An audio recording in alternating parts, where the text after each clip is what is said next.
Hola, bienvenidos a este recorrido visual donde vamos a desarmar el kit de herramientas fundamentales de la ingeniería eléctrica. Vamos a ir directo al grano, pasando desde los fenómenos físicos más básicos hasta cómo diseñamos circuitos con estructura. Literalmente, vamos a tomar conceptos abstractos y convertirlos en algo que podemos manejar con nuestras propias manos. ¡Comencemos! Bueno, aquí tenemos nuestro mapa de ruta. Vamos a cubrir 6 puntos clave. Las fuerzas de la electricidad, el multímetro como herramienta estrella, las reglas para no quemar nada en el intento, cómo choca la teoría con la realidad, el lenguaje secreto del ingeniero y finalmente cómo se ve esto en circuitos prácticos. Sección 1. Las fuerzas de la electricidad. A ver, para dominar esto, es absolutamente vital entender que la energía no aparece simplemente por arte de magia. No, la energía está en una transformación constante, fluyendo sin parar a nuestro alrededor. Entremos un poco en detalle. Fíjense en esta cadena de transformación. Es como una carrera de relevos. Primero, tenemos la energía química que está ahí, latente y almacenada dentro de una batería común y corriente. Pero ojo, no se queda ahí. Al conectarla, esa energía se transforma y empieza a viajar por un conductor, digamos un cable de cobre, convertida en energía eléctrica pura. Y luego, al llegar a su destino, como un foco o un LED, da su último salto y ¡bam!, se convierte en luz y calor. Entender esta metamorfosis es el mismísimo primer paso para poder manipular la electricidad a nuestro antojo. Ahora, si queremos tener el control absoluto en el taller, observar no es suficiente. Tenemos que medir. Y todo se reduce a 3 magnitudes fundamentales que son las que dictan las reglas del juego. Lo mejor de todo es que aunque son súper distintas entre sí, podemos medirlas todas usando una sola herramienta estándar. Es una genialidad. Vamos a desglosarlas. Primero, el voltaje. Imagínenlo como esa gran presión o esa fuerza de empuje gigante que obliga a los electrones a moverse por todo el sistema. Lo medimos en voltios, con la letra V. Sin este empuje inicial, los electrones simplemente se quedarían ahí, flotando, sin hacer absolutamente nada. Cero flujo. Después tenemos la corriente eléctrica. Si el voltaje era el empuje, la corriente es la cantidad real de electrones que van corriendo por los cables en un momento dado. Es el flujo vital de energía en sí, y lo medimos en amperios, o simplemente con una A mayúscula. Y por supuesto, está la resistencia eléctrica. Porque claro, a medida que la corriente intenta avanzar, se topa con fricción. Es la oposición física natural que ponen los materiales o componentes conductores. Esta resistencia al paso de la electricidad se mide en ohmios, con el símbolo omega. Y fíjense, estas 3 fuerzas están en una danza constante, manteniendo un equilibrio matemático súper delicado. Pasemos a la sección 2, el multímetro. Ya conocemos a los actores invisibles, así que ahora vamos a hablar de la herramienta de diagnóstico principal que nos permite, básicamente, ver lo que a simple vista es invisible. Aquí la tienen, la estrella indiscutible del taller, el multímetro. Tiene todo lo que necesitamos. Una pantalla digital donde ocurre la magia de la lectura, las puntas de prueba que son como nuestras extensiones para tocar el circuito, y, esto es crucial, el selector de magnitudes. A ver, el paso más vital antes de hacer cualquier cosa es usar ese selector para decirle al aparato si vamos a medir voltaje, corriente o resistencia. Un pequeño error de calibración aquí y bueno, el diagnóstico se va a la basura por completo. Sección 3. Las reglas de medición segura. Conocer la herramienta es genial, pero usarla sin provocar un desastre requiere seguir unas reglas muy, pero muy estrictas, dependiendo de qué magnitud estemos evaluando. Proteger el equipo es prioridad número 1.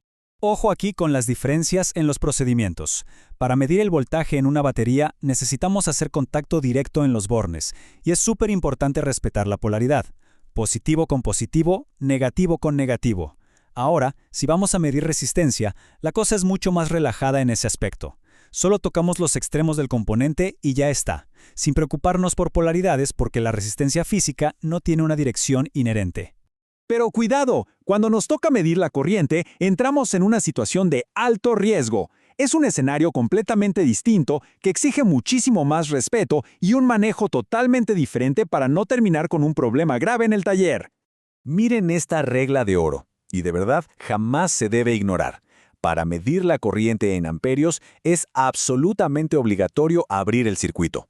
Literalmente tenemos que interrumpir el camino de la electricidad e integrar las puntas del multímetro ahí mismo, obligando a que todo el flujo pase por dentro del dispositivo.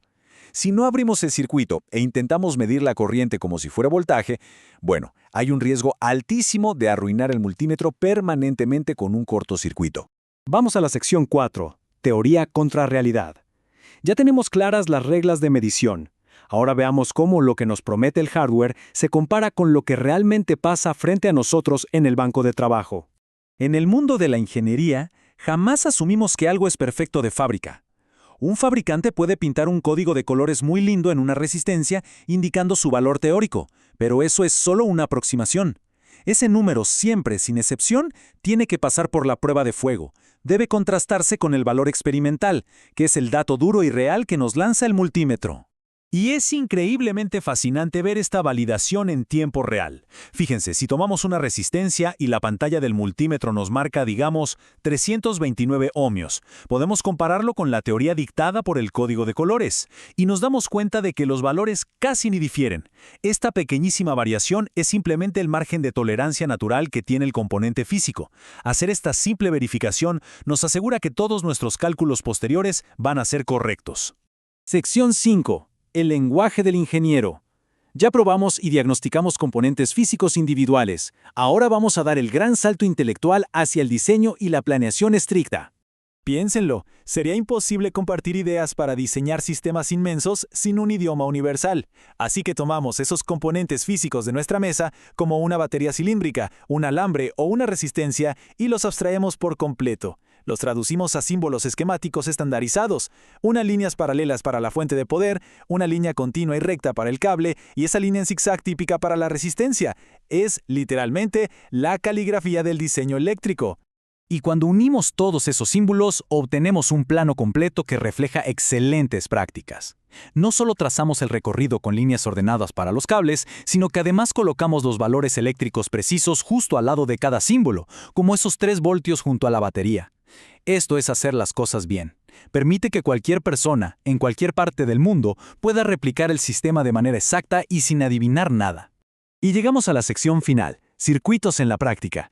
Es el momento de sacar todos estos planos del papel y aplicar nuestro conocimiento para entender cómo se comportan los sistemas en el mundo real e incluso para resolver un misterio de nuestra vida diaria.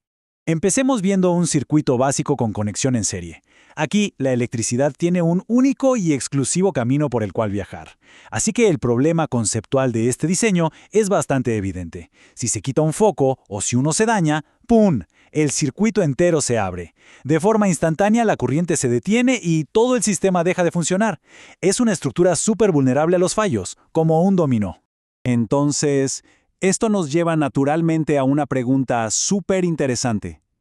Si en nuestras casas todos los aparatos están conectados a la misma red eléctrica, ¿por qué el sistema no colapsa y nos deja a oscuras cuando simplemente desenchufamos un cargador de la pared o apagamos la televisión?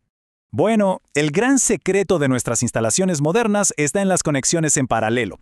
A diferencia de ese frágil circuito en serie en los entornos domésticos o en herramientas tan comunes como las regletas multicontactos, no obligamos a la energía a ir por una sola ruta. Les damos múltiples caminos independientes.